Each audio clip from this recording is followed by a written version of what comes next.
You're crazy.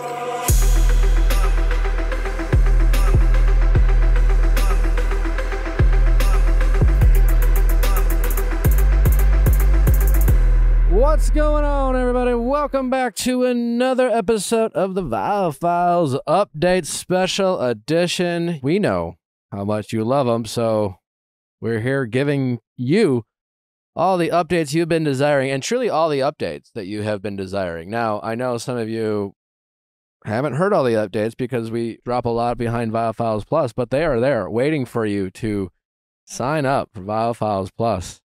It is free to sign up. So we know how much you guys love these updates because you guys listen to the crap out of them. They crush. So many of you are missing out on what is now, I think we have 12-ish, 12 update specials behind Viall Files Plus. You got some rent updates, you got some callers. You're truly missing out if you have not signed up for Viall Files Plus just with the updates alone. They're juicy. They're the juiciest. Go to viallfiles.com. There's a tab right there. It's free to sign up. You get a 7-day free trial. What more can I say other than get your updates now, people? All right. Well, before we get to our callers, what do we have a written? Yes, we do. Sure do. From our caller, Samantha, who was originally featured on episode 598. And her original question was, do I stay with the guy who treats me so great, but his ex-wife has made my life hell? Oh, I remember her. Yeah. They had a son together. There were a lot of restraining orders, as I recall. There was legalities involved of whether the son could be over there. She was kind of doing a bit of brainwashing, saying that this new woman, Samantha, was not safe to be around the child. As such, then her, her boyfriend couldn't see his kid. Really toxic. Because I kind of remember wondering if, who was the problem? Yeah. At the time. Yeah. And it did seem like seemed like a lot. We were getting some stories where I felt like we were not getting all of the details per se. And it was one of those things where it felt very early for all of this to be popping up. And it was one of those things of, let's consider the full picture. Even if you are very much in love with him, this is a lot to be dealing with early on in a relationship and doesn't necessarily have to be a part of a relationship if you don't want to be with him. What's the update? Here it is. Update. ... Not a whole lot has changed. Since the incident, he has not been able to see his son for 2 months till court was caught up. Since that, he has refused to see his dad, the son, because his mother is brainwashing him to believe I am a horrible person. My boyfriend has not messaged his ex back at all, so she decided, drumroll please, to write a fake text acting as if it is someone who knows me well. She started off by texting my boyfriend to tell him that she received a few nice phone calls from a guy and a long text stating, quote, I saw you got it too, but our son will not be safe around that. He did not answer, and safe around what? I'm guessing her. He did not answer, and she never sent the message she received. Oh, so she was saying that she had a message from someone else. Instead, the next day, she decided to send it to my boyfriend's dad. It's a long message from my partner in crime, basically stating that I'm controlling and getting exactly what I want. How I knew it was her right away because she always uses the same punctuation errors in everything she writes. I also found an email she sent to my boyfriend a while back about me. So is she saying... So I want to make sure if I'm confused, everyone else is confused. And I think this woman is behaving in deeply confusing ways. As I understand it, it seems like, so we'll call her ex-wife from hell, is texting both her ex-husband and then her ex-husband's father, pretending to be a close friend of new girlfriend and saying she's bad. So she's alleging that ex-wife is writing letters to her boyfriend's dad, claiming to be her partner in crime, her friend, who knows her very well and doesn't want the boy to be around her. And she says she's knowing that it's her because she uses the same punctuation. She's seen the letter. She's held the letter. Looks like it was a text. Oh, the text. And so I the knew dad forwarded it. Yeah, or something. and I knew it was her because she always uses the same punctuation errors in everything she writes. And then she also found an email saying similar things. She showed that to their son, and he believes it all. So she wrote it and then showed it to the son, saying it was from someone else. This is a twisted situation. All right, so that's now it makes sense of why the son doesn't really want to be around her, and that would be the quote-unquote brainwashing that she mentioned at the beginning of the email. Anyway, I am just going to continue to support my boyfriend. I have kind of given myself a deadline in my head that if things don't take a turn for the better, I am not sure how long I can stick around. And side note, she moved to a new house without telling my boyfriend of the move of the child. And also, he just found out yesterday that she used his credit card for $6,000 on furniture for the new house. He asked his son about it, and she decided to text him multiple times, implying that he said yes to it, and I must have found out, and that's why he canceled the card. Clearly feeling guilty that she was still sending him texts about it at 4 a.m. Continues to threaten him if he turns her in for the purchases. Never ending. A lot. Evacuate.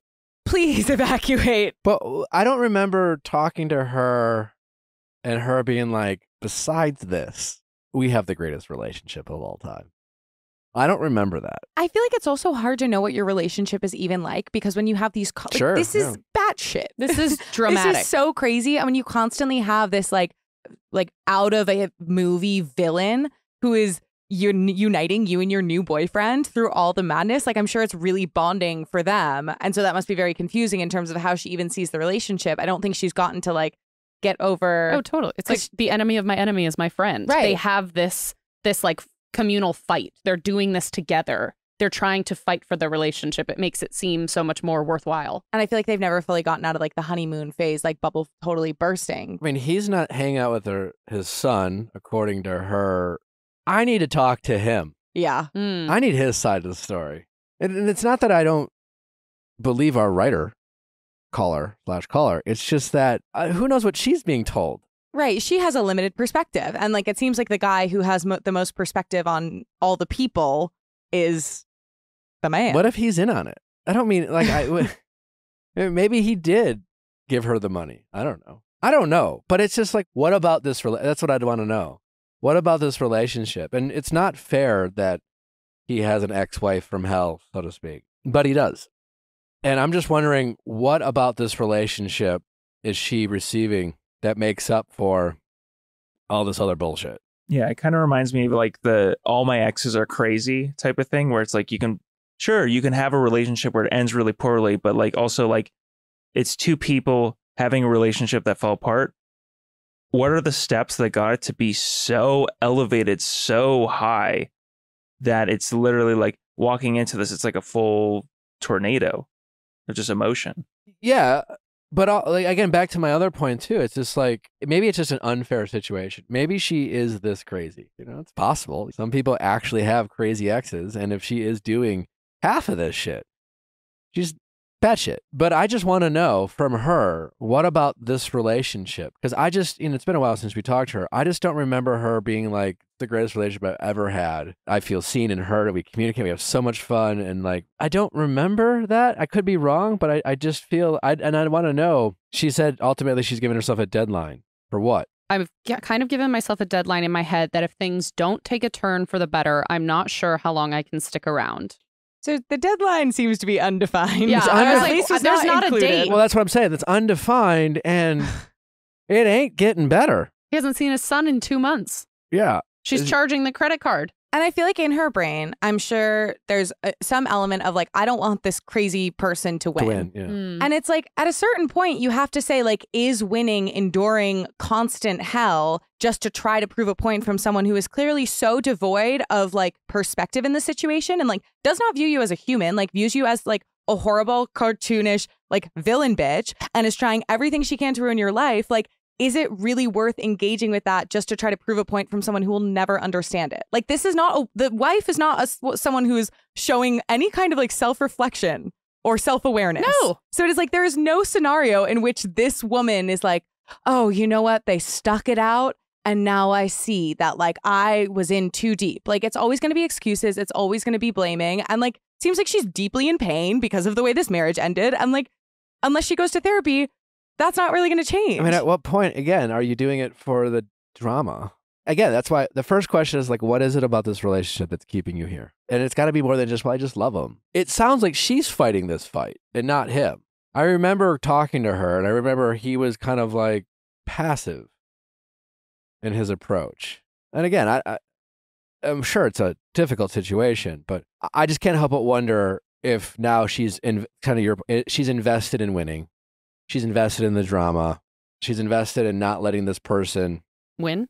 Sure. Especially now that it's gone to the lengths that it has of her literally writing emails saying that she's a different person and kind of like a character witness, showing it to the son. Like it's gone so far beyond what the truth is that it probably makes her want to like dig her heels in a little bit more because she knows how crazy it all is. Yeah. And I feel like if I were this caller, I would probably like the main factor for me would be like being like, but I love this man and he's done nothing wrong. But it's like, I think it kind of is a situation where like, if you love them, let them go, like set them free kind of thing, where it's like the whole concept of that is that like, no matter how much you care for someone, sometimes circumstances, whether it's wanting children or other like non-negotiables come into play such that like your love cannot override certain circumstances. You can try to love within those circumstances, but you have to admit that the quality of life and quality of love you will have due to them is never going to be as high as maybe you both want for one another. And so I think even though it must feel really shitty and hard and difficult, like this is bad for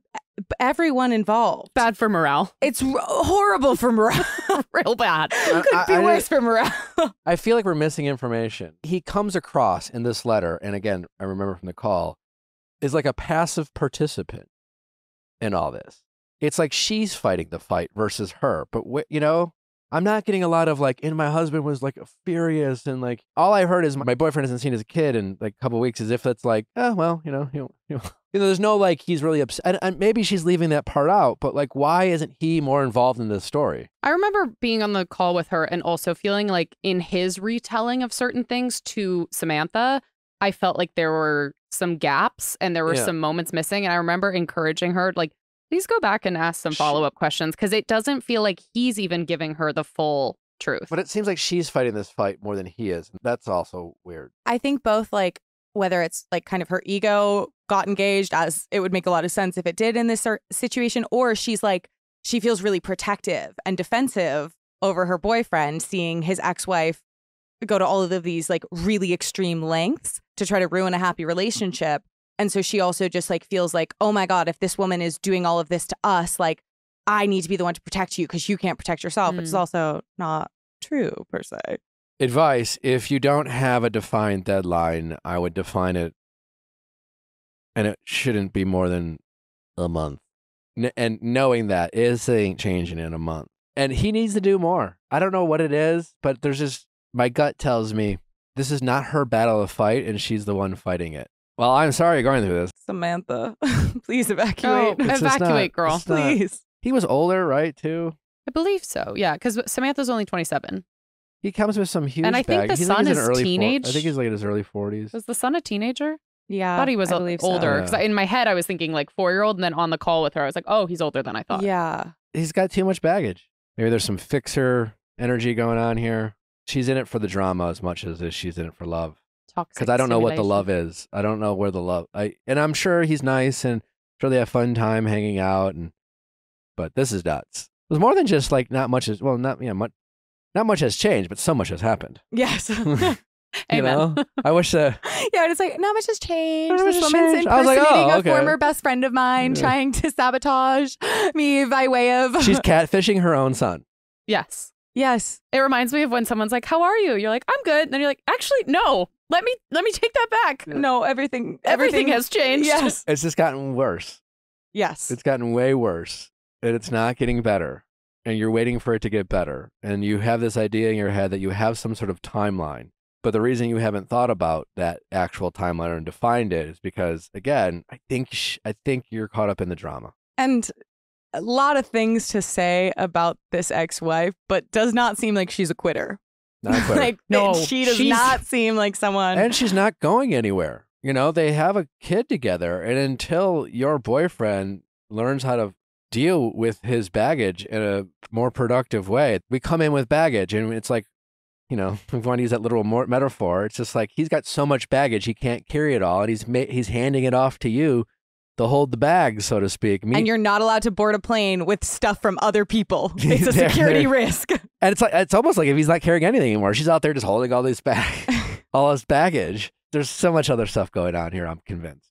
Anyway, break up. Well, we have a lot more fun updates for you, so we'll get to them again If you want more and more updates, we have so many more update specials available to you behind Viall Files Plus. Just go to viallfiles.com to sign up. Plus, we're recapping Vanderpump Rules season. Well, we wrapped up season 1. Now we're into season 2.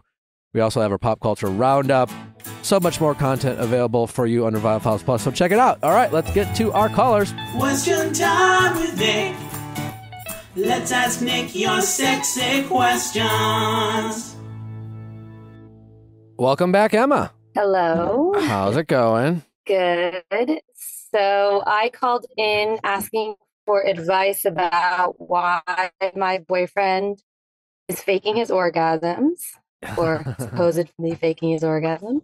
I remember you. Yeah. Let's play a quick clip from our first call with Emma to remind our audience what that call was about. My boyfriend is faking his orgasms. Okay. He pulls out and goes into a towel, like a little white towel. I'm sure this is not, hopefully he's not the only one that does this. Pull out method, I guess you want to say, whatever. So he brings a towel?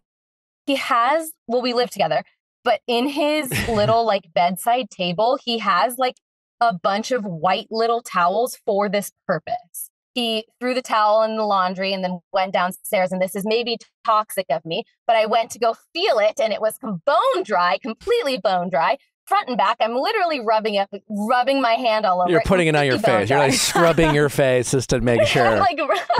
Have you ever faked an orgasm? Well, plenty. Okay. Why do you, with men. Why do you fake an orgasm? Because I want them to feel like they've accomplished something, or I know, hey, you know what? This isn't it. I'm not going to. So I'm just going to fake it so he thinks I did. And I know I'm not going to.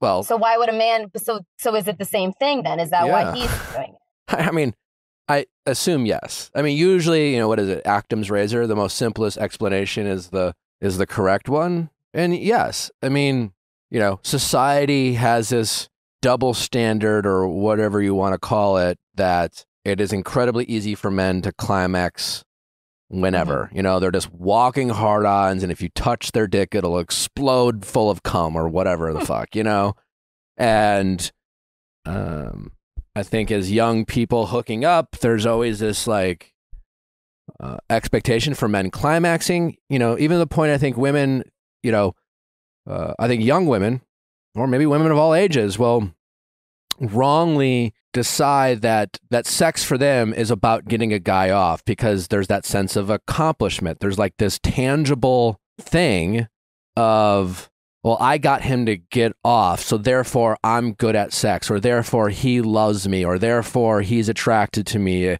all these things, right? Yeah. Same reason again why, why women might fake orgasms. Part of the reason was why is just biologically speaking, it is very difficult for the majority of women to climax via penetrative sex. Or it's, and for other women, it's just difficult to climax, period. There could be past trauma or whatever, these, a lot of variables that come into it. Right. And so why does he do it? Again, there's probably, like you said, you sense a sense of embarrassment. There is, it's just I think every guy wants their dick to work like it always did when they were 19.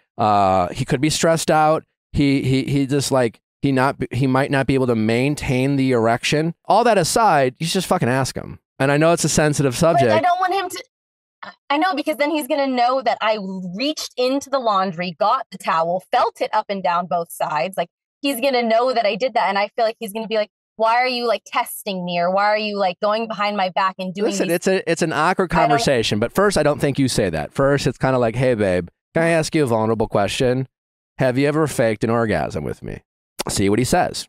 If he lies to you, then you have to hit him with listen, I know this is going to sound fucking weird, but the reason why I checked the towel and I didn't see anything in it. And listen, babe, it's okay. It's I fucking love you. There's nothing there's nothing wrong. I just want to talk to you about something. I want to talk to you about our sex life. I am not accusing you of anything. I love you. I love your dick. You're amazing. I just I'm just a little, and I just want us to talk about these things at times. And you just have to do your best to not make him feel attacked. You can only do so much, and he's going to have to work on how he responds when he's feeling a little vulnerable and insecure and a little defensive. At the end of the day, he's just going to have to man up and have an awkward conversation with his girlfriend. I told you about how I found out, feeling the towel, realizing it was dry. And I wasn't sure like how to confront him, and also like, I don't know, like more, there's obviously more to it, right? He's embarrassed, or, how to have a conversation about it.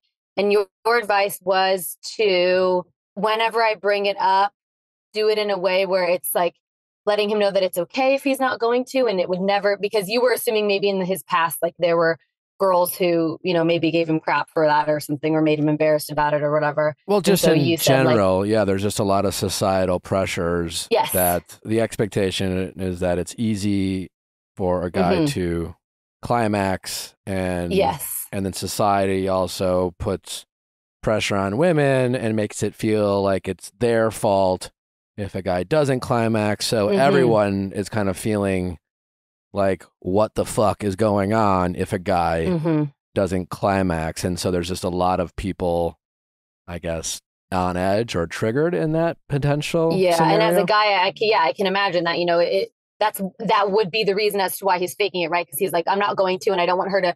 Maybe girls could be mad about it or assume, they're cheating or something. I don't know. Sure. And so that's what you kept saying, is like, whenever I do bring it up, make sure that it's not almost like, I guess, in an accusatory way, or. Sure. Yeah. So what happened? Where are we at? So I can't remember if you had said how to bring it up, because it's kind of weird that I like how I found out, right? Like, it was kind of me being a snoop, I guess. I'm pretty sure I said something like, don't bring it up during sex. Yes, you did. You did. Or before sex, or like even right, like yeah, whatever. Right, exactly. Yeah. And so I didn't. It was like we had done it like the day before, whatever. So like, we're not going to tonight. I can tell we're not, whatever.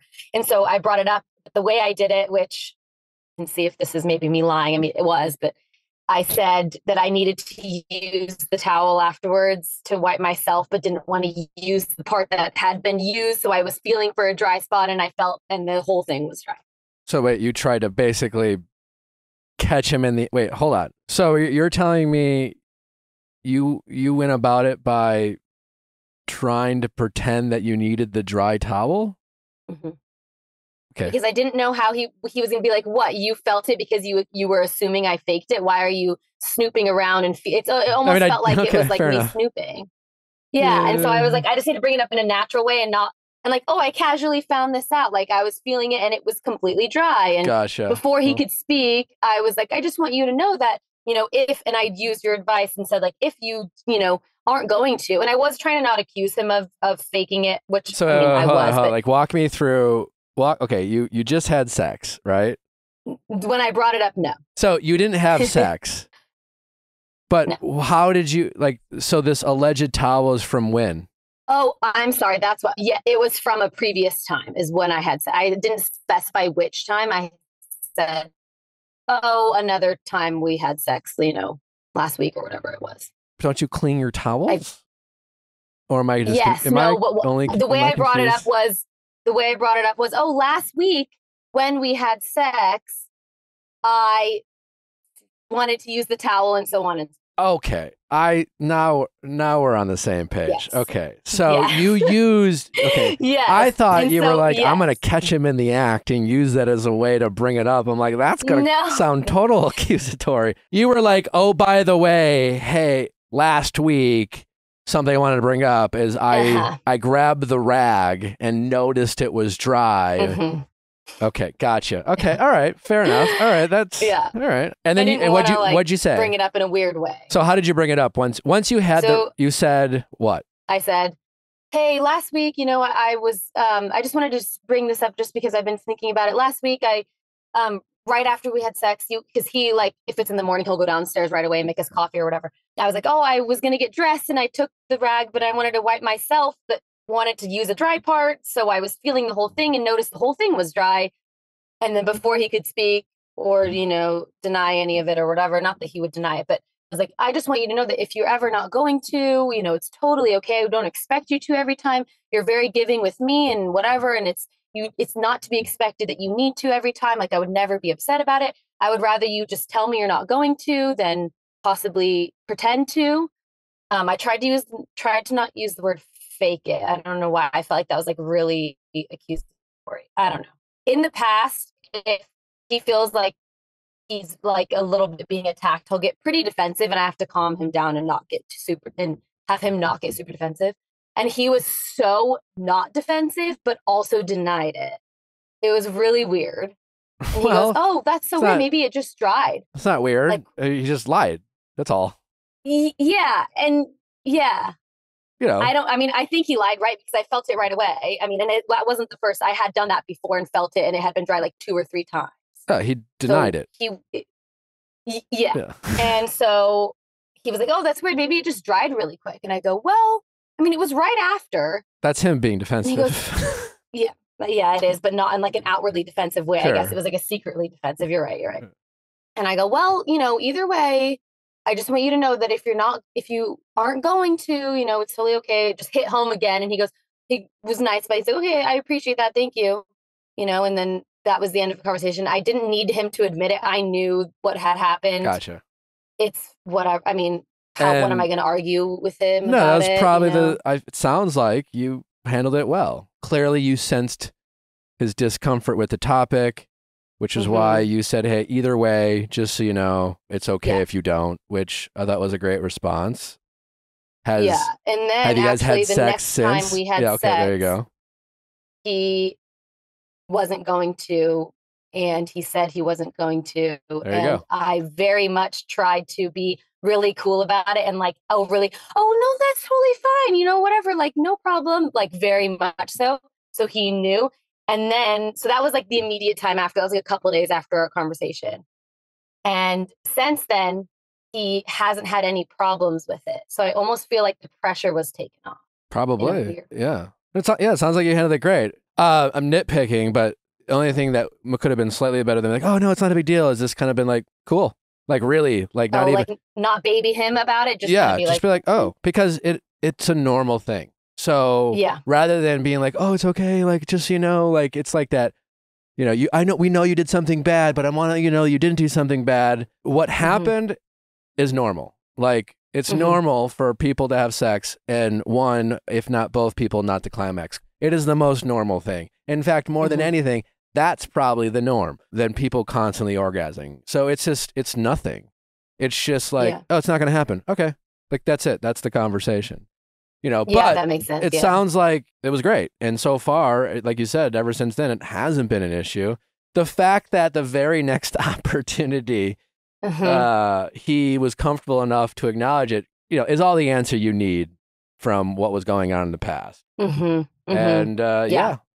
it's amazing how much stress can affect a man's ability to perform. I mean, that's the number one killer of male performance is anxiety and stress. And it makes sense. And you just needed the pressure taken off, I guess. And I mean, I haven't checked the towels since because I don't think I need to and I don't want to. But are you going to come yet? Really is like the worst thing you could say to a guy. I'm sure. I mean, it goes both ways, right? Like, I mean, just imagine if you felt pressure, which I'm sure women know what that's like.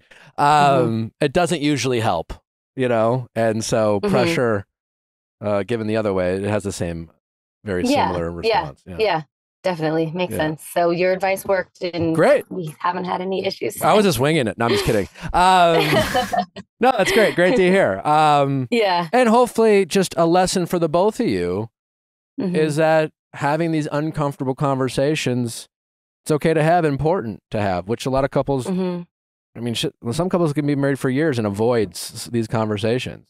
These uncomfy conversations when it comes to sex or money or, other things that as your relationship evolves and gets more and more serious, people don't want to have those conversations because it's uncomfortable. It doesn't matter how much you love each other. When you start talking about finances, especially when people have different levels of income and they're at different points of their life, whatever it is, it doesn't matter how strong your relationship is. It can be uncomfortable. And then we at times will associate discomfort in a relationship as something negative. It's like, oh, we're talking about something important. It makes us feel uncomfortable. Is there something wrong? Well, maybe no, not something wrong. It's just like some conversations are just that, uncomfortable.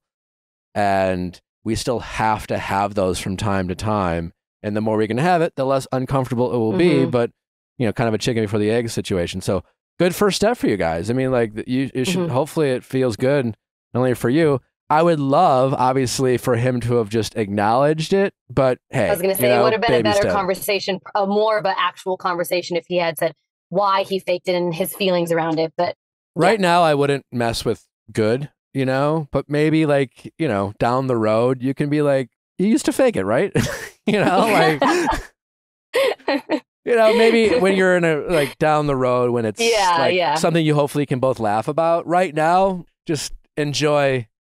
Mhm. And I got what I wanted, right? He was honest about it during the time when he wasn't going to. And so that was the point Perfect, of it yeah. all, I guess. So, Yeah. And you're like, no big deal. Yeah. That's awesome. Well, Yeah. thank you so much for the update. It was a great update. yeah, thank you. All Thank right. you so much. Well, keep us posted on anything else that transpires, but we appreciate it. If I feel another towel, I guess. All right. Yeah. All right. Well, take care. Thank you. All right. Okay, bye. Bye-bye. Okay, we have another written update from Anne. She was from our episode with Scott Evans, and she wrote in because she was considering firing her bridesmaid who cheated on her brother. And Oh, Scott yeah. goes, I know this mother. I know this mother. Because Nick went, why is the mom so obsessed with her? Because the mom was like, no, you have to keep her in the bridal party.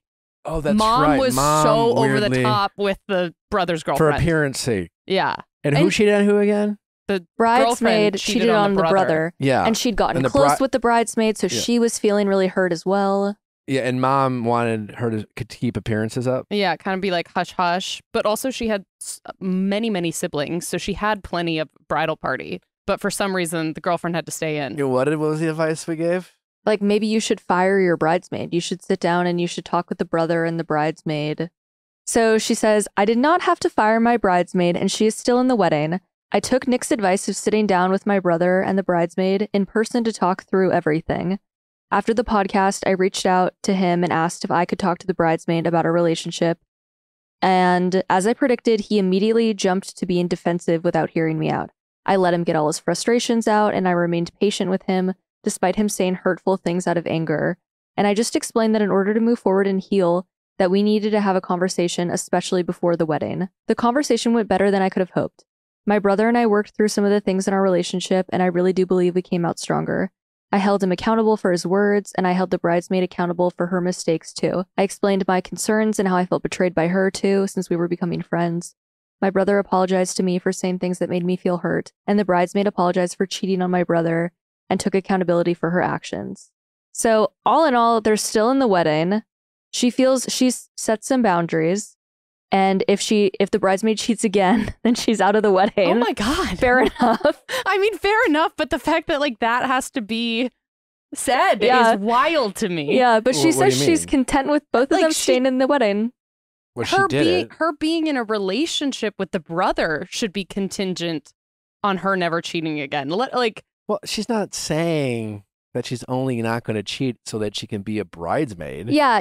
I think this is the brother was probably like, yes, Yeah. yes, But as well. anyone who cheats on any relationship that has infidelity in it yeah. and they decide to stay together, which happens a lot, and many of those relationships are successful. There's always the If you do it again. if you do it again, you Yeah. know, often sometimes it's the other person does it, you know? How many times does that happen? Well, you cheated on me, Yeah. you know, and they forgive someone, but that person just really can't get over it, even they say they We've over had it. callers like that. That happens all Yeah. the time. It's a pretty unfortunately Yeah. normal thing. So I just think that if it happens again is just an unfortunate kind of, you know, elephant in the room that you must be discussed, you know? Yeah. Honestly, I love how she ended the email though, because she said, honestly, the best thing that came out of this conversation was a closer relationship and better understanding between me and my brother. So I have Yeah. no regrets. We are moving forward with healing and healthy boundaries.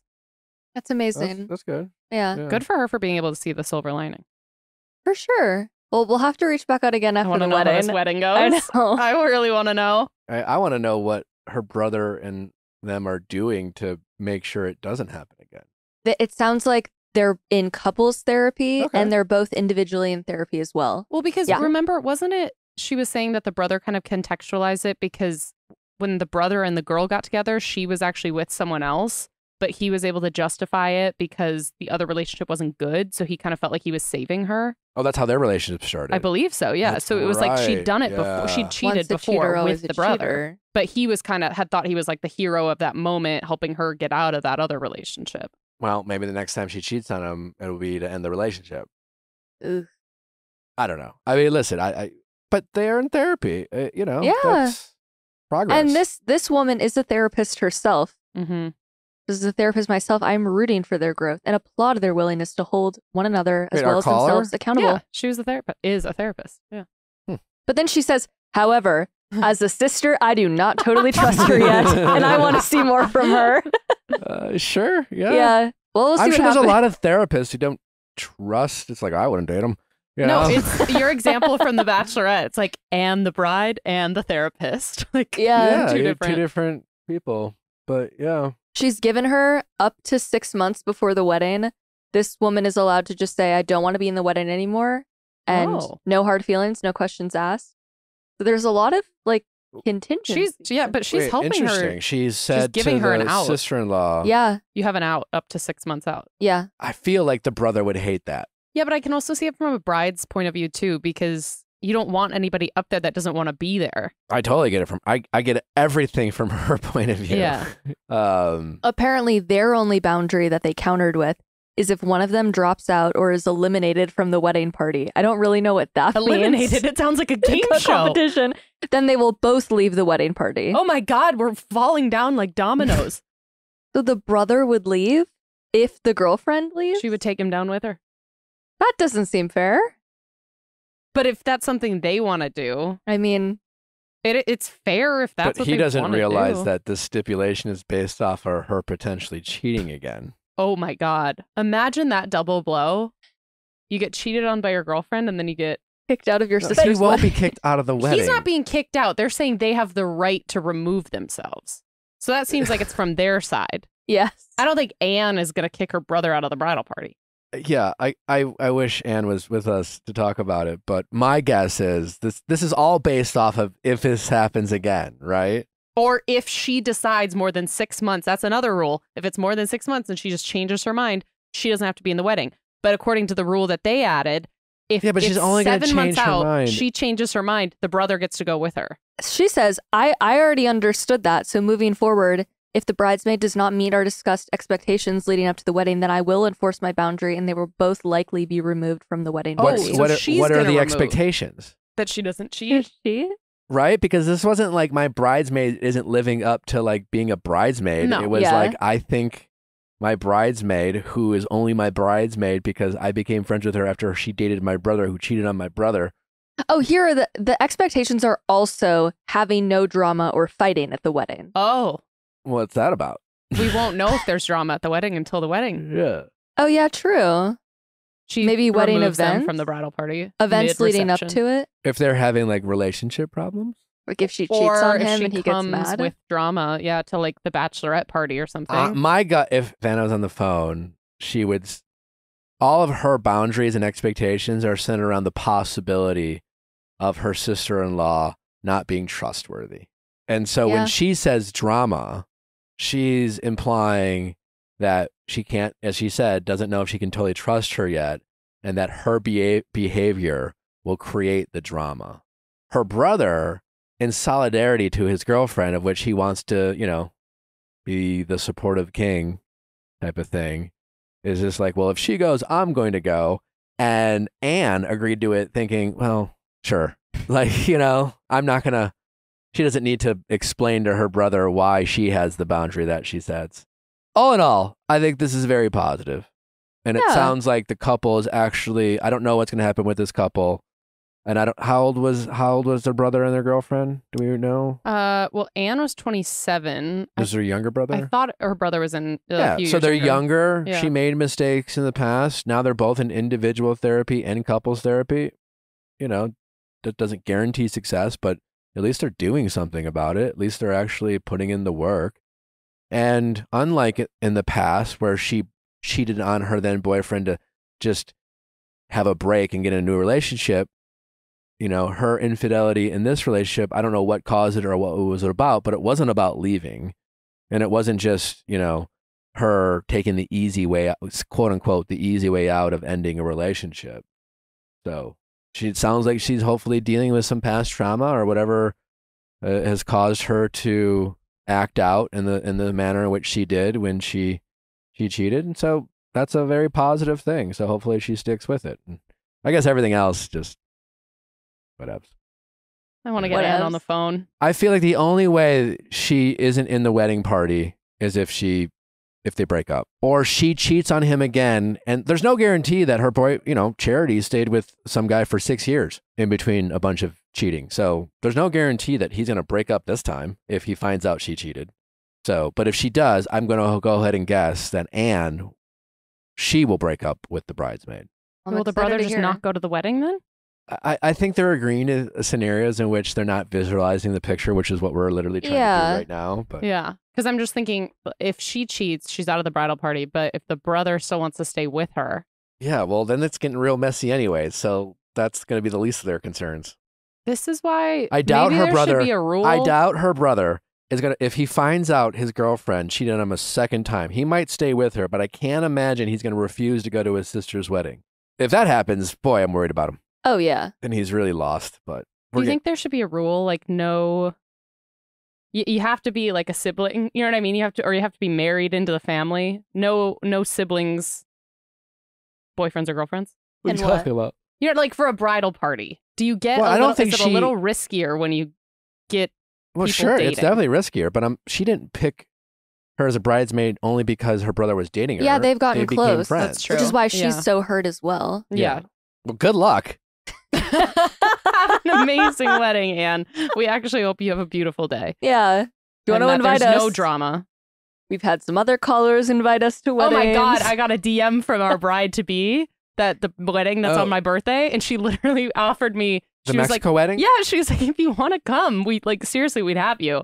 But I can't move my birthday party. Yeah, we have a big birthday bash. I got people flying in. I felt so bad. I would have gone to their wedding. 100%. Yeah. Well, we have another wedding we might go to. I want to go More to on that that one later. too. Yeah. If you want Genevieve and I come to your wedding. No weddings. Oh, shoot. They're not allowed. Oh. For us, even? I don't think so. Why? You have to put that in our contract if you want that to be the case. I think it kind of loosely is. What? That we can't go to weddings? Weddings from callers from the show? What would you have done if I would have booked a flight to Mexico? I don't know. All right. No weddings, but send us pictures. All right. Well, it's time for our next caller. Welcome back, Michelle. Thank you. Thanks for having me back. How's it going? Good. So remind our audience, last time you called, you were trying to shoot a shot with someone who had ghosted you in the past. Yeah. So I reached out because we had briefly tried dating long distance. He doesn't live where I do. He lives where my sister does. And after a miscommunication over text, he completely ghosted me. And then a few months later, he responded to one of my stories, started liking my post again, trying to slide back in, but I was still pretty bent at the time, so I never answered him at that point. Fast forward a few years later, just in kind of like a bored dating situation, I've seen him around town, I've seen his dating profile again, so just wanted to see if it was worth it to reach out and see if anything is still there or if he's grown up at all. Gotcha. All right, let's play a quick clip from our original call to bring our audience up to speed. I'm Michelle. I'm 32, and I'm trying to decide if I should shoot my shot with someone that ghosted me 2 years ago. Okay. And, yes. And you're so you pitch us. Okay. So 2 summers ago, we matched on a dating app. And after we exchanged a couple messages, I learned that he actually doesn't live in my city, but lives about 2 hours away in a really small town where my sister does. We seem to hit it off and have a lot in common. We met up a couple times and had a couple really good dates. And then one weekend he came to stay with me for the night and all went well there. We had a great time. When he left, no weird feelings or red flags, so to speak.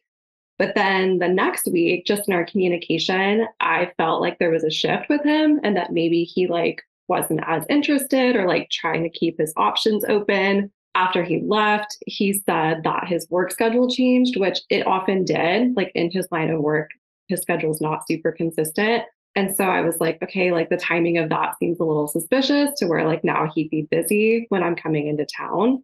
But he still was initiating conversation. And so after like a week of just not being super sure, I thought like he said something to kind of give me a segue to ask if he was still interested. I was like, it just kind of seems like maybe it's more of like a friend vibe since you've been here. The last like text he sent me was like, well, I'm glad I'm cutting off the friend vibe though. That's really cool. And then he basically just stopped answering from there. And so at that point, I was like, okay, I'm done with it. Like, gonna wash my hands of it. Like, he's clearly not interested and like not able to at least like have a mature exit. And so a couple months go by, and then he started like liking my like Instagram post again. 0 effort. I know. I love how real you are. I got into a relationship. Didn't really think about him any further. Once that new relationship had ended, I kind of like took a break from dating from there, re-downloaded the apps, and I saw his profile again. And I was like, okay, like a year and a half later, like he's still single. Like, I don't know, seeing him again and like seeing that his profile was still out there and like seemingly still single. I'm just wondering if maybe like now, 2 years later, like could someone mature enough to maybe make it worth it to have another shot, or like would he still be the same? I think he just lost interest after you guys hooked up, honestly. That's what it sounds like to me. And it's not even a reflection of you. He doesn't really know you. You know, he just ended up having sex with you. And a lot of guys, once they have sex with someone and they don't know them, it just, they do lose some interest. And they can get it back, but he then started probably internalize, you know, he probably started making excuses. Well, she does live far away. And then the awkwardness of you being like, we're not on the same page, but are we? He didn't really know. And then he probably just was like, you know, he was responding to you just enough to avoid you calling him an asshole, is my read on the situation. Okay, take his advice. But if you want to have some fun, it's been 2 years and you're still thinking about the man. Protect your feelings. Go into it. Know that but text him. Just text him. You're going to feel so much better after you send the text. Just do it. Just could you be a fuckboy? I guess the question is, to JoJo's point, could you... Can you like him without getting attached? Could you be the fuckboy in this situation? Could you detach yourself from... Could you have fun with this? If you do really like want to have a future with this dude and want to date him, then take Nick's advice, because he doesn't sound like the best man. But you're just around for some fun. You're going to your sister's town for the weekend. Just want to have a date. No shame in a date. No shame in a text. A text is a text. You can wrong number it. You can block him. You can ghost him after. You don't owe anyone anything. You say this to him. I have nothing better to do, so I figured I'd hit you up and see what you're doing. Honestly, it's a bit of a like kind of a neg where you're kind of like, but then in his head, I had nothing better to do, so I was just seeing what you're doing. I know you live here. Like, are you free? Keep it super casual. We love reverse and kind of like put them down a little bit. It's just like, I'm so fucking bored. I had nothing better to do, so I figured, what the hell? So you're not even lying, because a lot of this is coming from a place of boredom. You're just super single right now. You saw him and it's just like, let's give the guy who already ghosted me a shot. And if you had anything else going on, you wouldn't be thinking about this guy. All right. What was the advice I gave you? And what did you do with that advice? You basically told me to go into it with 0 expectations, but may as well shoot the shot and see what happens. But let him know that my options were either to like sit at home and do literally nothing, or to reach out to him. You told me to say, like, I have nothing better to do. Like, are you free to grab a drink? Yes. And basically imply that, like, my options were watching like you were randomly hitting him up and because you were bored. Yes. Yeah. And did you do that? So I didn't say I have nothing better to do, just because that is so far outside my wheelhouse. But I did say, I'm in town, my sister's busy, and I'm just trying to find something to do. Okay. Are you free to grab a drink and catch up? Okay. And so he responded and said he for sure would have if he was home, but he was at a family party. And I said, no worries. I know I'm asking last minute, maybe another time. And then he said, let me know the next time you make the journey back. And at that point, I actually already did have specific dates where I was coming back into town. It was already planned out, but I didn't want to come across too eager and be like, I will be back on this date. Well, I said, I think I'll be back in a couple of weeks. I'll let you know. I didn't want to be like, I'll for sure be here, X date or whatever. And so he didn't say anything after that. So I'm kind of just like, whatever, I tried. Like, at least I shot the shot. I wasn't really expecting much of anything. Like, I wasn't sure he'd answer at all. So at least my ego is not completely bruised that he didn't answer me. But I just don't know when I go back next week. So I'll be there for a full week this time when I go back. If it's worth it to try again or just leave it be. Does he I don't follow wanna you on come social across- media? He doesn't anymore. And that's because I unfollowed him back in the day and like removed him from my follower list as well. So we don't follow each other anymore. I don't think you should let him know. That's kind of my thought too. If he wanted to, this is the definitely in the if he wanted to, he would. You know, you're like, oh, I think I might be back in a couple of weeks. Didn't respond to that, and that's not great. And he responded already knowing he was out of town. So while he did respond, he knew he couldn't hang out with you. And I don't know why that should matter, but unfortunately, with some of these guys, it does. And either way, he does know, like, if he was someone who got a message from someone he was like, oh, wow, like, I'm glad she hit me up. Like, what great timing. He would be inclined to check in. So you coming to town soon? Yada, yada. I mean, and then here's the thing. Let's say you go to your sister's house for a week. Don't hear from him. And then literally then Monday afterwards, he hits you up and says, are you coming to town anytime soon? When's that happening? Like, that would actually be perfect. In fact, I know your initial thought would be like, oh, of course he got back to me a day after I was there for a week. But your sister lives there, right? It's not that far away. You're going to go back again. Clearly, you go there on the regular. And what a great opportunity for you to be like, oh, no, I was literally just there. Maybe next time. And he will be like, why didn't you hit you up? And you could be like, oh, I was too busy. You know, you were busy doing shit.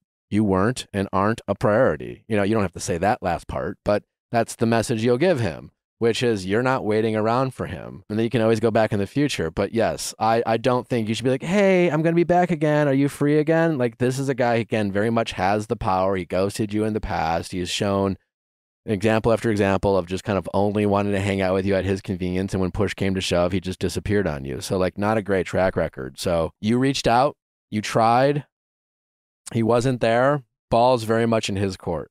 What if he texts her beforehand? Like, what if out of nowhere he's like, what are your exact dates? When do you get to town? Yeah. Before she's there. If he texts you before he's there, drip him information. Or what if you follow him on Instagram, you refollow him before No. you're there, Post the and then day location. one, No. and just see what he does. Is your social media private? No, it's public. Okay, so it's public. Nothing's stopping him from having curiosity and viewing your stories right now. You can start being active. I don't know how active you are on social media or how often or on the regular, but Step it up. maybe step it up right now. Okay. You know, so it Kick it doesn't. into high So gear. you have it's not your first post in like Yeah, 4 yeah, months. yeah, It's like, yeah. I'm back.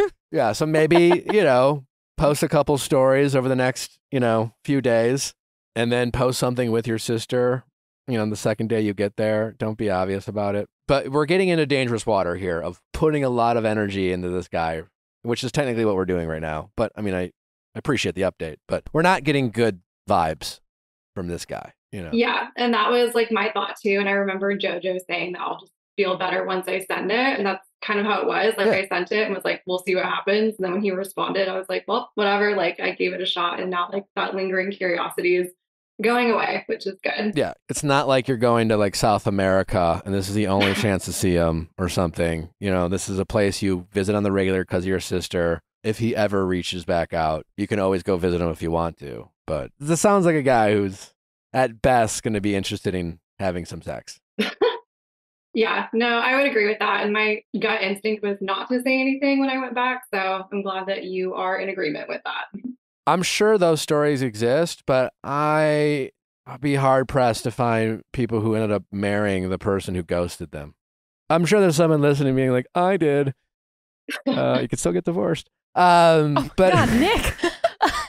just And saying. I'm rooting for it. No. But listen, that doesn't mean they can't make it work. But this guy is not. He hasn't really changed his pattern. Yeah, which was my question, to see if he'd grow up or change in 2 years. Doesn't seem so. And did he respond pretty quickly to the first time? He did, yeah. Yeah, but he was out of responded town. pretty fast. He was out of town. Yeah, And then you're like, Yeah. oh, I'll be back in a couple weeks. Cold. yeah. Yeah. That's just not normal communication. That's fucking weird. I would agree with that. Do you have any other like prospects? Are you on the apps? Like, can we get this guy out of our memory with a new hottie? I actually took a break from the apps. I deleted them all a few weeks ago. I just Where I'm at, I feel like the options have gotten worse and worse as time has gone on. So it's just making me like, I don't want to say bitter, but pessimistic a little bit. So I just deleted them, took a break, gonna focus on myself for a bit. So no other prospects right now. Yeah. Okay. Well, you're going to be just fine. Well, Yeah. thank you for the advice. I appreciate it. If anything else happens, I'll let you guys know. Oh, All right. yes, please do. Well, just remember, when you get back out there, it doesn't have to be like you go cold turkey, you're completely off the apps, then you dive back into 5 apps. As long as you have self-control, you can like be active on an app, maybe check it once a week, you know, for 10 minutes, and then challenge yourself to get out there and be social. Like, you know what I'm saying? Like it doesn't have to be this like, now I'm dating, now I'm not dating. As long as you're able to have self-control when it comes to the apps, you can just sprinkle a little like date time for yourself without making it like such a big part of your life. No, that's good advice. I think that's the best way to do it. But we tend to, you know, we're extreme people, you know, so maybe sprinkle that in there from time to time. Okay. Sounds good. Well, thank you very much for the update. We hate him. Let us know if he ends up reaching out. It probably won't be the last time you hear from him. It just probably be like 4 months from now. Yeah, that sounds about right. Yeah. So I'll keep you guys posted. Keep in mind, you did give him permission to reach out to you when he's bored, because technically you claim to have done the same thing. Yeah. So just know that when he does reach out in 3 months. Okay. Sounds good. All right. Take care. Thank you so much. All right. Thank you. All right. Bye-bye. Good to see you. Thank you. You too. Okay, we have one more written update. It is from Victoria. She called in back on episode 598, and she wasn't attracted to her partner's lack of ambition. And the more we talked with her, it kind of seemed like she just wasn't happy with her current job. She wasn't feeling fulfilled. So the two of them are in their early 20s. They both still live at home. She was working in more of like kind of sales commission-based job. So she was doing pretty well, but at the current time, she hadn't been doing super well. And he was working more of like a blue-collar job. I believe he was working for his dad, who I think did some sort of like handyman or construction or carpenter work. And you were saying things like, who knows, he could, you know, start running a whole like contractor business and do super well for himself. But she was saying like he didn't really want to do that. He didn't want to think big picture. His parents were charging him rent, which she didn't agree with. But yeah. Why didn't she agree with his parents charging him rent? I mean, she was you had living... said that on the call too. You were like, you're not guaranteed a free room with your parents. She was living rent-free at her parents' house, so I think it was just like different situation. Privileged. Yes. Yeah. Yes. It was a gift. Yeah. Correct. But anyways, it sounded to us like the root of the problem was maybe she wasn't feeling very happy with her job.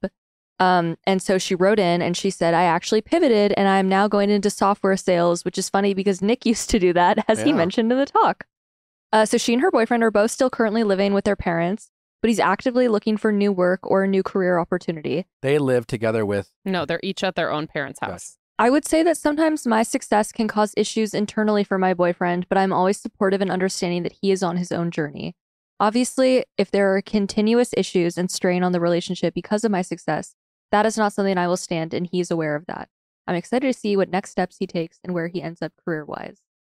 Now we have kind of a new issue. Because it seems like there's like resentment popping up. Or just like issues? insecurity with her ambition, which I don't think we really touched on necessarily in the call. No. Because when the call started, she was saying things like, you know, she dated people in the past that were able to, I believe, take care of her financially, but lacked other areas. And while like he wasn't necessarily rolling in the dough, so to speak, he was sending her edible arrangements and really making her feel like a priority. So it was kind of one of those things of those edible arrangements. We weighed kind of the pros and cons, and he's clearly showing up for you in these ways and making, you know, you feel special. And now she's saying that maybe he's having some issues internally. But I'm confused. What was the original problem?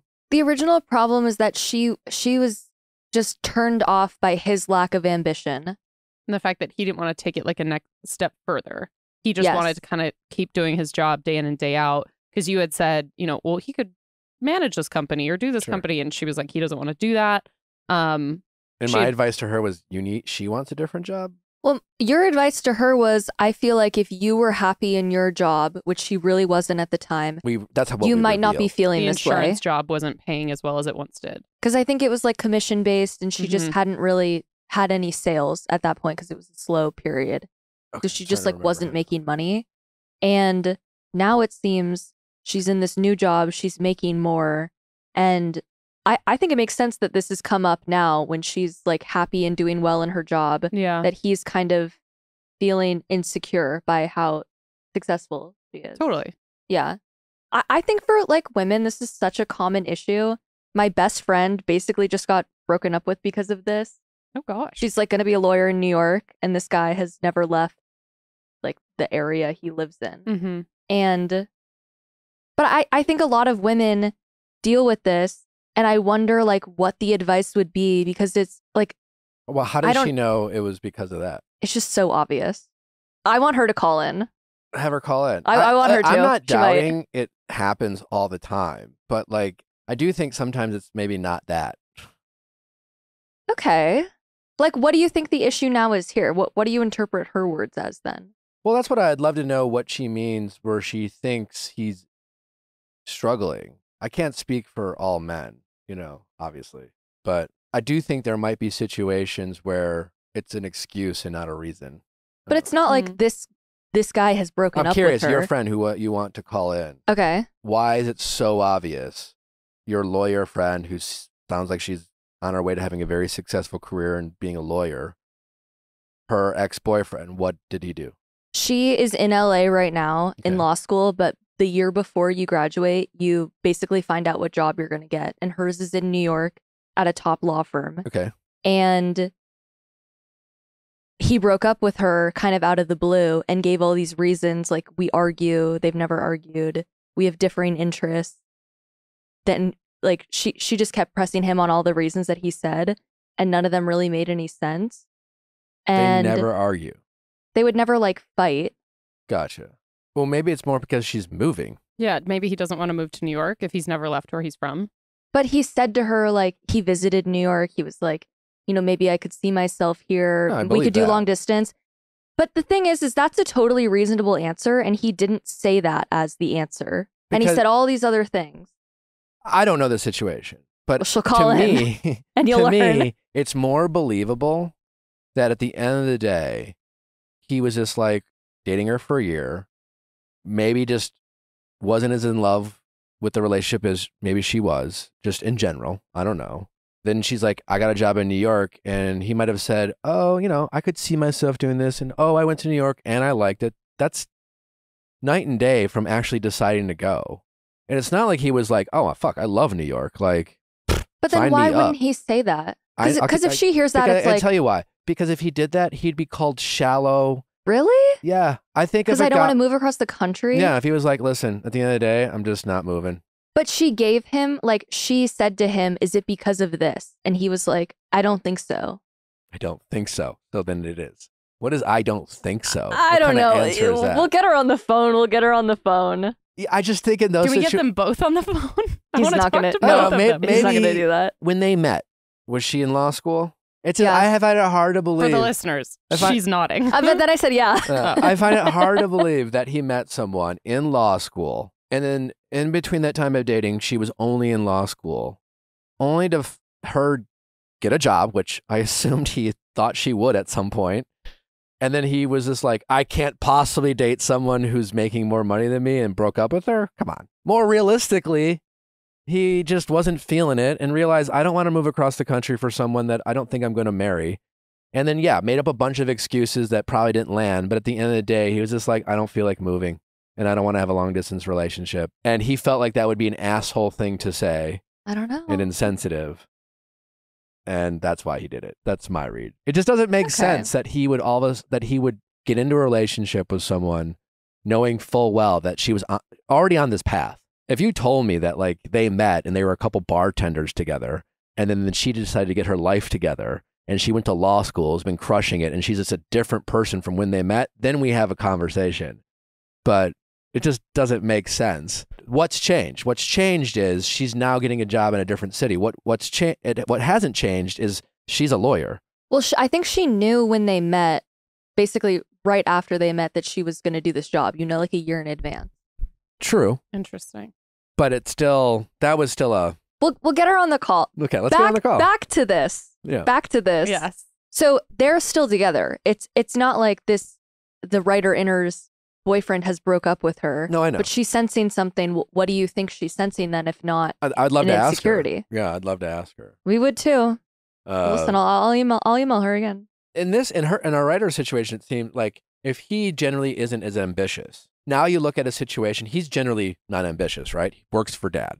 His whole life has been like, yeah, I'm going to work for my dad, right? He hasn't decided to like spread his wings and like leave the nest, so to speak. He's never done that. Our caller, on one hand, had a job that she felt, I don't know, this is for me. You know what she did? She pivoted, and then she found a job that she was really enjoying. That ambition.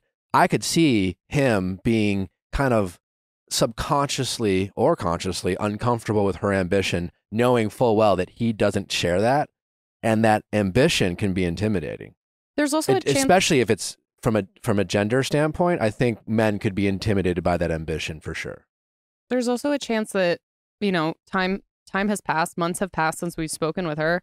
If she's continuing to ask questions and make comments of, well, why don't you want to do this? Or don't you want more? Don't you want to make more money? Like, that could have chipped away at him over these past few months, and maybe he's just getting a little bit more upset by those comments. Maybe, yeah. I don't think it's a money thing. I think it's an ambition thing. But in the my friend situation, didn't you say it couldn't have been an ambition thing? I mean, your friend situation thing, I think it's the New York thing. And I think if I had to guess, he just doesn't like her as much as he might have made it seem. But then he keeps like texting her. Oh, that's not shocking. We'll talk about it. Oh my I'll get her on. Let's get her on. She needs to get over him before she starts this new job. She has time. She's time. He's never coming around. Well, and I hate him now. He's like been such a fucking freak. He's just a bad communicator. Terrible. He's terrible. Yeah. We'll talk about it. And not totally honest with his feelings. No, but not even with himself. But it's also tough. I'm not making excuses, but like, it's one of those things, Everyone who breaks up with someone wants it to be mutual. So when we break up with someone, we try to convince them that they're just as miserable as we are. When it comes to love, we're supposed to want to move across the country for the people we love, and we don't want to say, I don't love you anymore. I don't feel that way I used to feel about you, because you feel like an asshole. And if he did say that, she would think he's an asshole, and you would think he's an asshole because you're her friend, and that's what you're supposed to be there for your friends. But when we break up with someone, we want it to be mutual. To me, my guess is he just doesn't want to date her anymore and doesn't want to put in the effort and doesn't want to like make her a priority, and he uses this as an excuse. And why does he reach out to her? Because like she's still, he still likes her. Yeah. He doesn't want to marry her. Damn. Sorry, friend. Sorry, friend. It's okay. She'll be okay.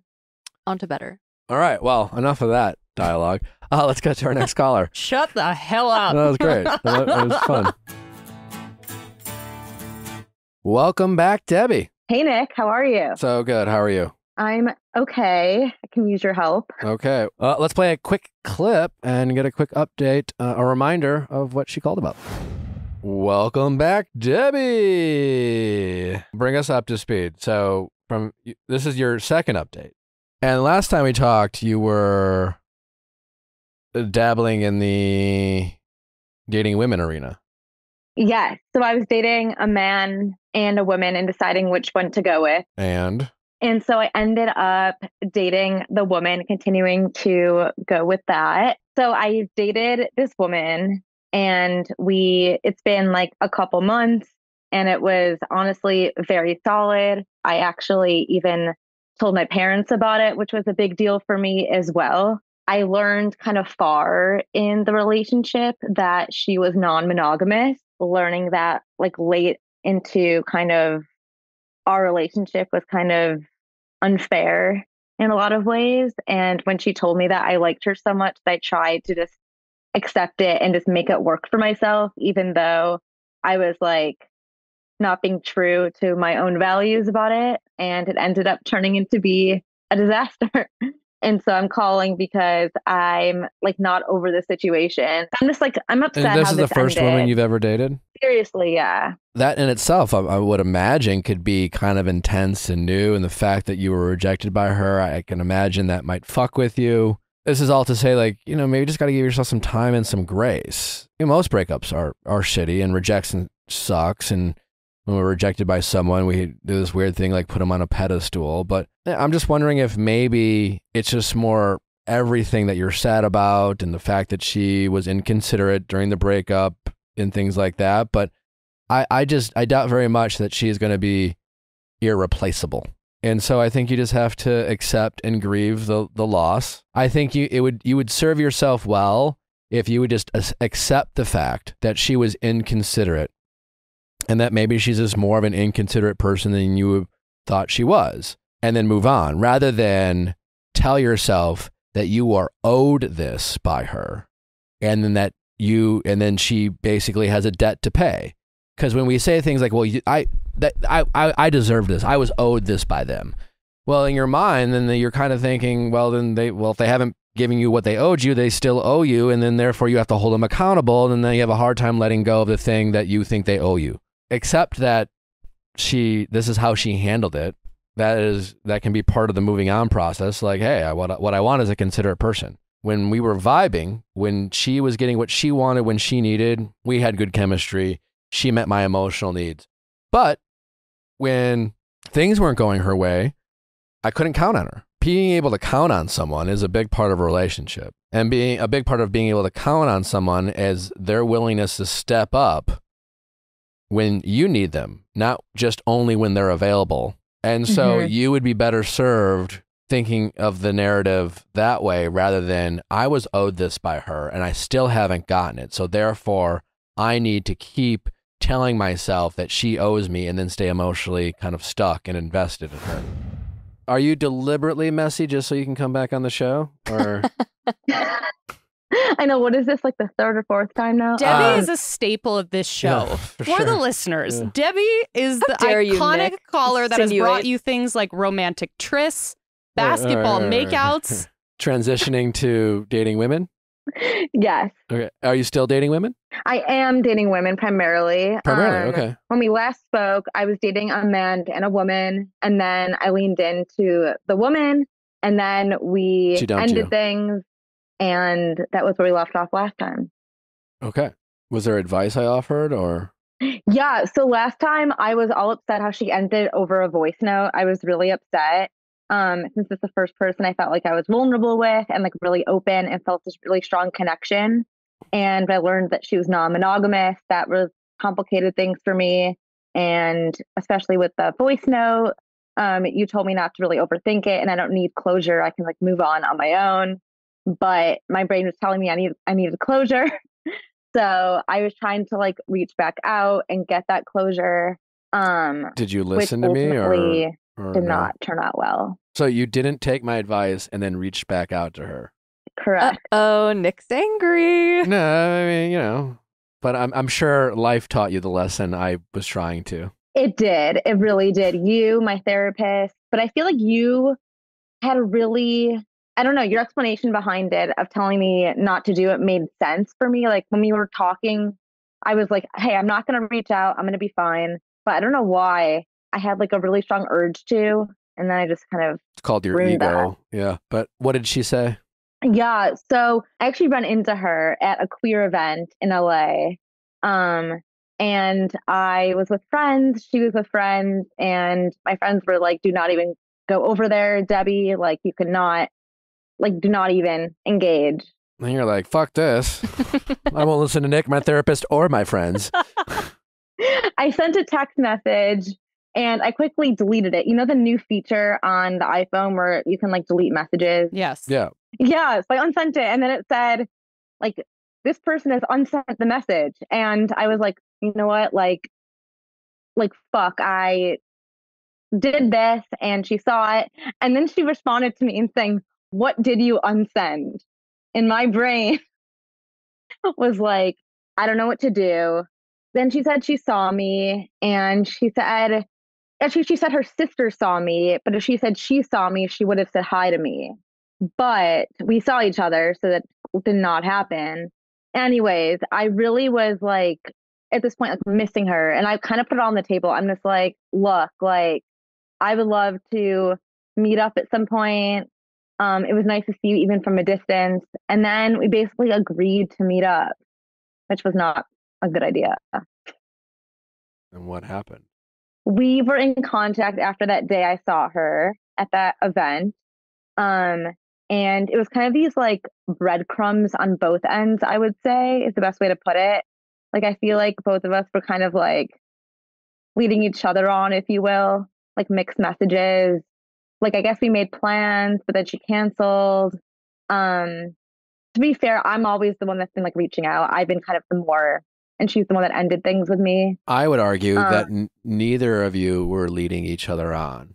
She was operating on the assumption that you understood what she communicated to you earlier, which is she's not monogamous. You were just ignoring yourself and your needs and what you wanted, and you were leading yourself on. You were not also respecting your boundaries that you communicated to yourself about that you were looking for someone who, and you want to invest in someone who does want a monogamous relationship. So she wasn't leading you on. You were just ignoring your boundaries. But I was also leading myself on too by doing this. Well, yeah, by ignoring your boundaries, one can do that. And then you convince yourself, and you don't tell yourself, oh, I'm just going to ignore my boundaries. But she wasn't leading you on, to be clear. And you weren't leading her on because she was like, yeah, you want to hang out? Great, sure. That's what non-monogamous people do. But then I guess like in my head, I was having this false hope by like talking to her still. And, you know, it brought back all these like memories. And I was like really just kind of missing like when we were together. And then we met up in person at a restaurant in West Hollywood. And we did a formal cheese plate situation. Ooh, yum. It wasn't really a drink. It wasn't really a dinner. It was like, you know, a good mix, middle ground. Some charcuterie. Which meant what to you? So I knew going into it genuinely that it would be as friends. And we talked about that. Like that was from her standpoint. And I was actually okay. I like wanted the closure because I felt like the voice note ending was really hard for me. And I wanted like just to talk it out. Uh-huh. Like I just like to talk things out. I know. And she's willing to meet with me. So why not do it, I guess? I know that was a rhetorical question that you asked, but I'll go ahead and answer it anyways. Like, why not? Because you're just torturing yourself, which you obviously seem to like. You love toxic stimulation, I'm learning. You really hate being bored, and you're a bit dramatic, if I'm being honest. I've been a bit dramatic, but you like a little drama. And that's why you ignore the advice of your therapist and a podcast host and your friends, most importantly. Because at the end of the day, you kind of enjoy the drama. Nick, you're just bashing me now. No, I'm just being that honest friend. You know, if you're going to call, I want to try to offer some perspective. Eventually, someday, you will get sick of the drama. And hopefully then you'll remember these conversations. I mean, I am sick of the drama. Like, I genuinely... No, you're not. You're not. There is an aspect of the drama, but I also had real feelings, you know? I don't doubt your feelings were real at all. You choose drama over your heart feeling contentment. You know, you choose drama over feeling secure and safe, not feeling confused. And you choose drama over sometimes feeling sad or hurt or let on. Drama is your default. It's not happiness. It's drama. That's fair. Okay, I need to work on something. I mean, we've all been, I've been there. And you're a smart person and you're humble enough to seek out the advice of people. Like some people aren't even interested in hearing what they might be doing wrong. You just have to get to that next step where you say no to that fix of drama, because drama is fun. You know, it riles you up. It makes you feel alive. Yeah. I feel like dating in LA is very dramatic, though. It's whatever you want to make it. I'm responding to your story, and I'm responding to your story, which is a smart, educated person who is willing to go out and seek the advice from people, and you're willing to listen, which is great. A lot of people don't do that. But you're just like, I'll save that advice for later, but right now I just want to be dramatic and have fun. Yes, there are a lot of dramatic people in LA, but you have the option not to give into that drama. You could have said no to that cheese plate. You knew her feelings weren't going to change, and you just wanted to see her, regardless of how that was going to make you feel in the long run, regardless if that was going to delay your healing process of getting over her. You know, because you did care. And when you care about someone, your feelings don't just go away. You have to grieve a little bit. You have to be sad. You have to process, and you have to like learn how to say no to yourself and your like in drama, and then eventually you just become indifferent. But it's hard to become indifferent when you keep giving in to the drama. It's true. But you love it. You're saying with a smile on your face. Okay, can we go back to the meeting? Can I get your advice? Sure. Yeah. But something else happened after the fact What? that I want to get into. On the edge of my freaking seat. Shoot. I think I have a problem where I get too attached to people, like genuinely. Because after this happened, I go on another date with a girl on Hinge because I want to put myself out. After this experience, I was like, I saw my ex and it brought up a lot for me, and I'm really trying to move on from this. And I go on a date with someone who's like very attractive. We go to a bar in Silver Lake, and it was great vibes all around, and we really got along well. But I stupidly brought up how the last person I was seeing was non-monogamous and how that upset me, that she was non-monogamous. And apparently this new person got all nervous about that. Why? Assuming because she also was non-monogamous? I think so. Like, she's also seeing other people.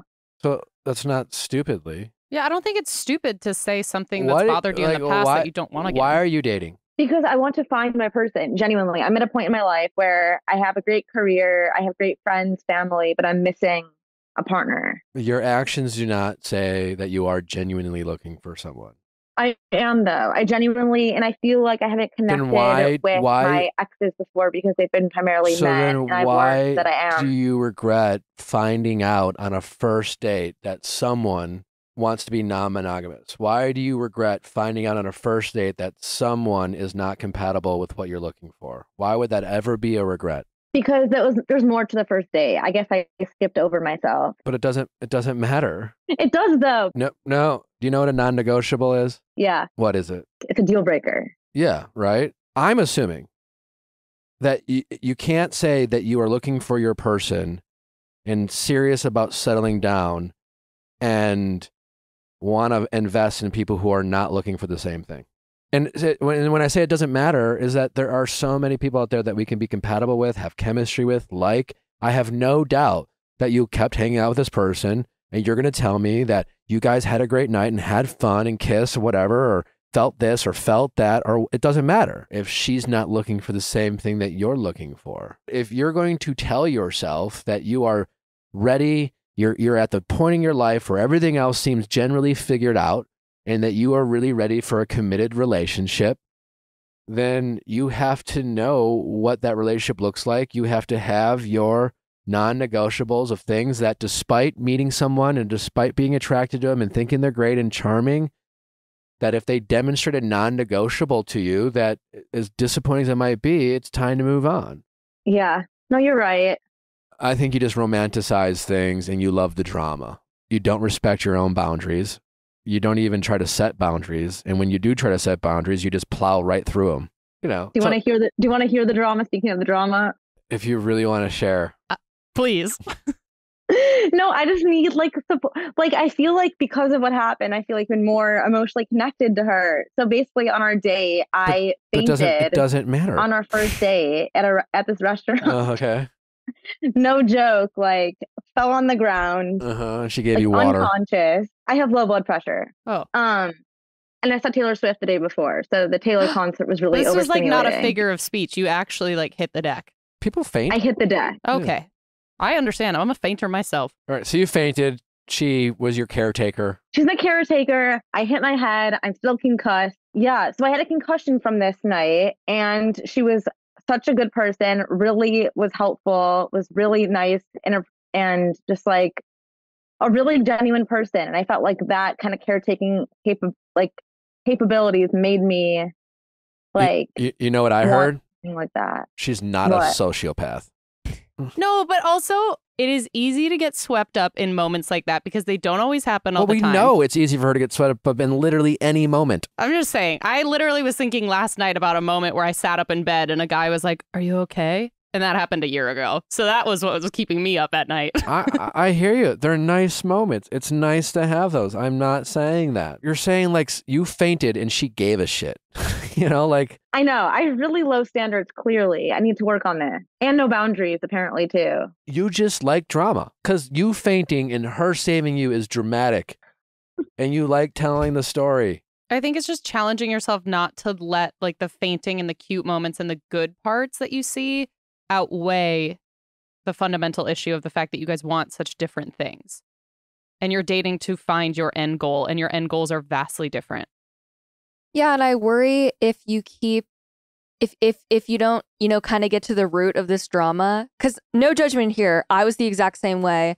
And then I got into a relationship where there wasn't any drama, and I thought that was a bad thing.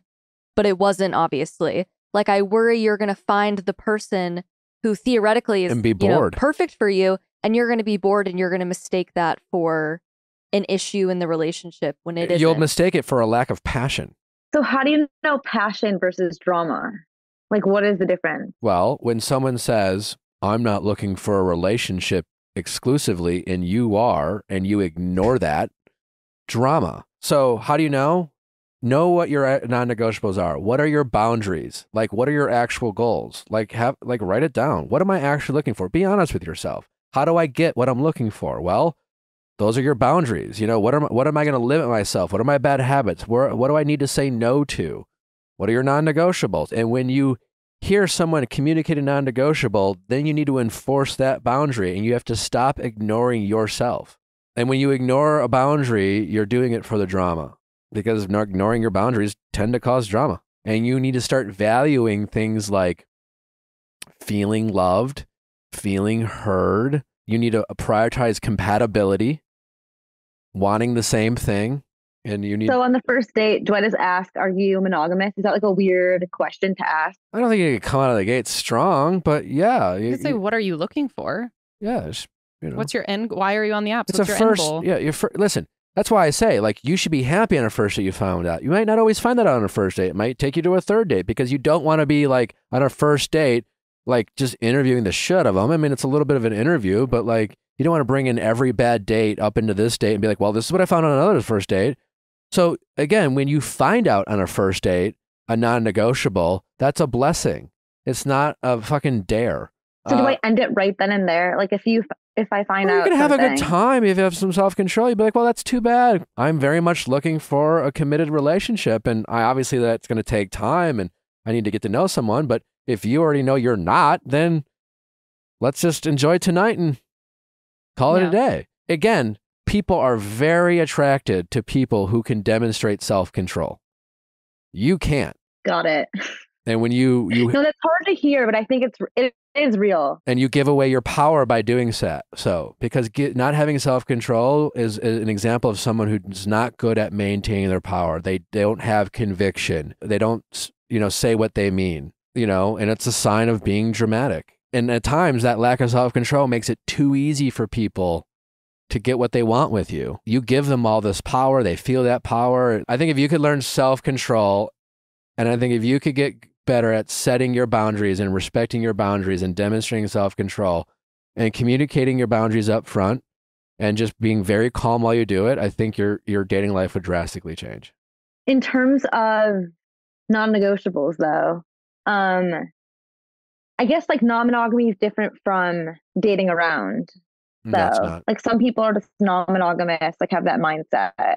No, I mean, listen, some people will say I'm looking for a relationship and not mean it, but plenty of people will just be honest. I'm not looking for an exclusive relationship. You claim that that's what you want, and you shouldn't be fucking with people who say that they're not, because they're not lying, and they're not looking to be convinced, and they're not looking for you to change them, and you don't get awarded more points by changing them. It doesn't make you more special. It doesn't make your relationship more romantic. It does make for a better story, which is you're a sucker for. This is hard to hear, but important. It's okay. Yeah, I mean, like, you clearly can get dates. You clearly can go out. Like, meeting people is not a hard, but it's some tough love for sure. I mean, meeting quality people is tough. If you know anyone who's called into your show. I mean, I love that you're calling in, all jokes aside. But if you are going to call in multiple times and not learn from our discussions, I'm going to give you tough love. I need the tough love though, and Yeah. hopefully this will stick with me this time. I think it's just a numbers game. Like, as someone who's also dating in LA, you're gonna go on a lot of dates that aren't gonna go anywhere. And I think maybe just like where the not even issue, because I don't want to call it a problem, but I think maybe one of the reasons you feel so exhausted and like it's hopeless is that you're not having like one good date establishing, okay, we want different things. Let's like finish our drinks, wish you best, goodbye. Because it's like I've had several of those and you don't really think about those people. You don't have these like lingering emotions. It doesn't feel like this dramatic thing because you're like, great, on to the next. I think maybe what's making it seem more and more impossible is that you're keeping these people in your life. You're thinking about these moments. You're trying to convince yourself and them that you can make it work. And I think if you just had quicker, just like coffee dates, Zoom dates, like the amount of Zoom dates I've gone on where I'm like, yeah, I was right about this guy. Like, it's not going anywhere. Wish you the best. Bisou, bisou. Like, on to the next. I think the quicker you can get, and you get better at it as it goes on.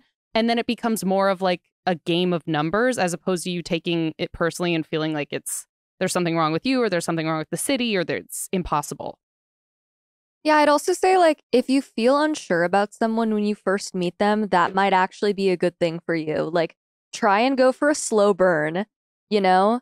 Yeah. You don't need to, like, have fireworks on the first date. I feel like that is sometimes a bad thing because if it starts up here, the only place it can go is down. Mm-hmm. Versus if it starts, you know, kind of in the middle, the only place it can go is up. You should basically hate the person you're going to end up with on the first Absolutely, date. yeah. You should think they're gross Yeah. and annoying. You should be so bored. No, but there's some, yeah, I mean, they're fuck the spark, as they say sometimes. The spark, Nick, like you're talking about, is what I'm attracted to. Like that drama, like that passion.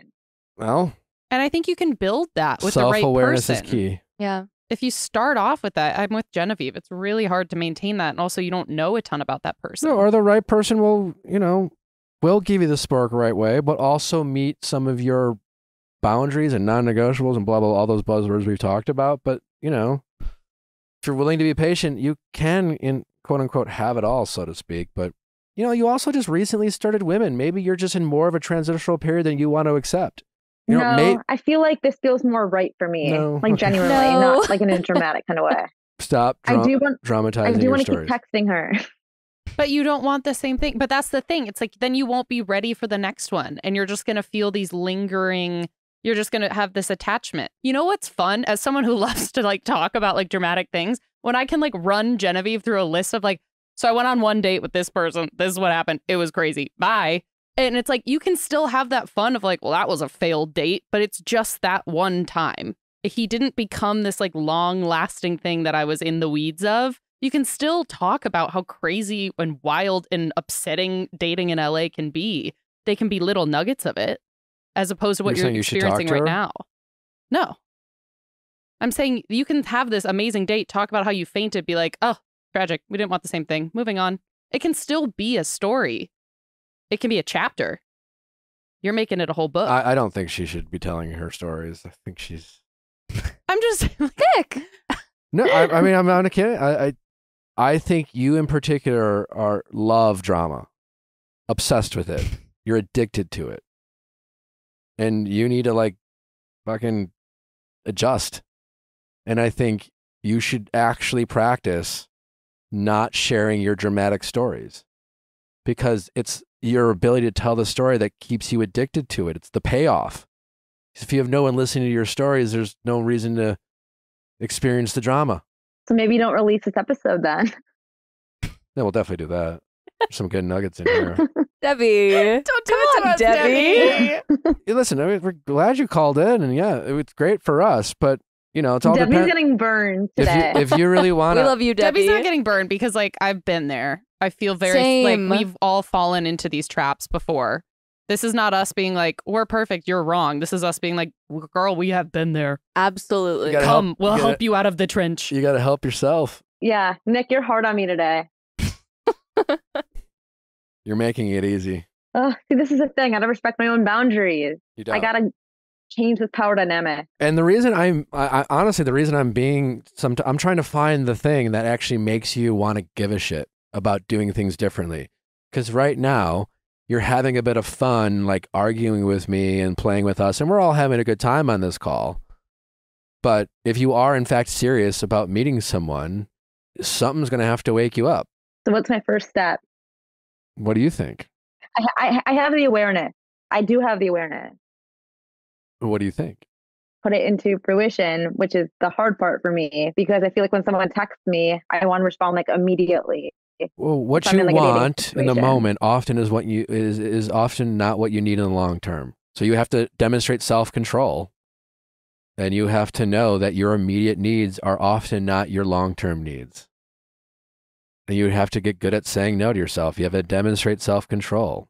So demonstrate some self-control, give yourself some tough love, and ask yourself, and like, I don't know. I mean, I don't know if you're happy. You seem like a generally happy person. You have a good spirit about you. And that's maybe because that's the thing. Maybe you aren't really looking for someone serious. Maybe it's just fun for you to say. Maybe that's part of you being dramatic. I don't know. Because you do generally seem happy. And at the end of the day, you'll just decide, my choices aren't making me happy. I'm actually need to do something different. You haven't reached that point, clearly. Because I do think you have fun being dramatic. And I do think it, at least temporarily, is getting you by. So text her. I'm just kidding. Genevieve. Do not do that. I love drama too. I don't really care, Stop. but someday when you are actually serious about meeting someone, you will have to implement these changes, because I can confidently say you won't until you do. The drama is easier for me though than the painful feelings of like grieving and moving on from it. Like I'd rather talk about like lighthearted. It's not easy to demonstrate self-control. That's why it's literally called control. It's like you're you know? I feel like a lot of people think that way too. Like the thought of having a lot of pain right now is harder than a little bit of pain parceled out. But that's not the case at all. Like it's one tough week of getting over this rather than like 6 months of stringing yourself along in this torture. So I'm saying make it a chapter, not a book. I love that. So do I unfollow her, the Yes. original person, the one from the cheese board date? It depends on you. It sounds like probably yes, because that would help with your lack of self-control. Start by muting her. Well, you've I even love said, muting I people. can't be friends. I was sitting there wanting more. That's True. not fair to you. That's hurtful to you. And it might seem like, oh, it's like, I'll keep her in my life and everything will be fine. But overall, it's just going to keep hurting you, even if it feels good in the moment. Amanda used the metaphor. It's like picking at a scab. Like it feels really good to itch, but like it's never going to fully heal. I love a scab. Oh, Same. Picking one? Yeah. not emotionally. We're not going to do that, Dippy. All right. Well, Godspeed, Debs. Debs. You can only come back on if you have a story of self-control. Oh my God. I'm being serious. And I love talking to you, but you don't get to come back on to be like, I have another dramatic story and another example in which I ignored my needs and then ask me advice. I'm going to give you the same answer. So then what's the reason to come on? I mean, maybe Be like, I've turned my life around. implementing something that you learned and having success from it and feeling good about it, and then sharing a best practice and taking a step in the right direction and demonstrating your actual consideration and self-love, for yourself and feeling good about it, rather than calling up and be like, I have another messy story. Oh my God, I was dramatic. It's fun to share. Because right now, honestly, I feel like we are feeding into your obsession with telling dramatic stories. And so as much as they're entertaining for us, I'm selflessly going to set a boundary with you. This is me being selfless because I care about you so much. Debbie's drama. Nick, I'm trying not to feed into the drama. It's a part of me. You're not remotely trying at all.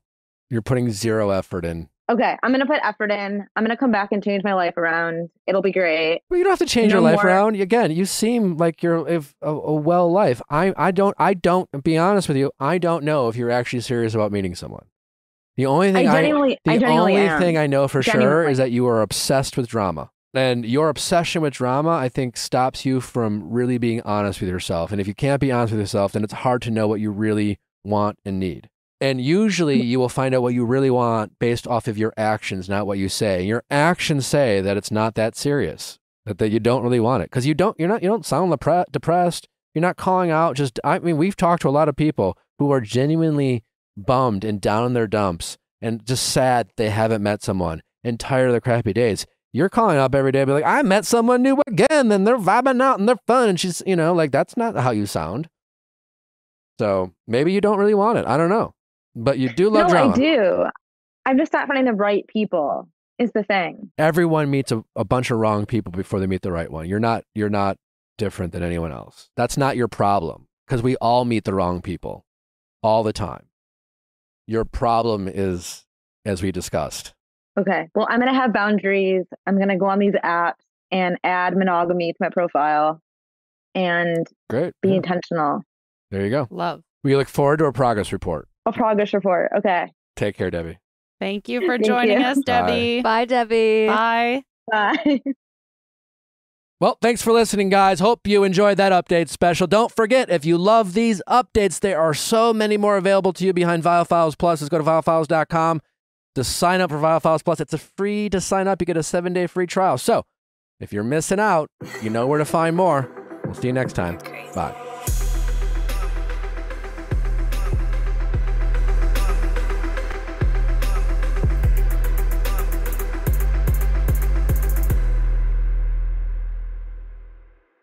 Hey guys, if you loved what you listened to, make sure you hit that subscribe button below. Thanks for listening. We'll see you next time.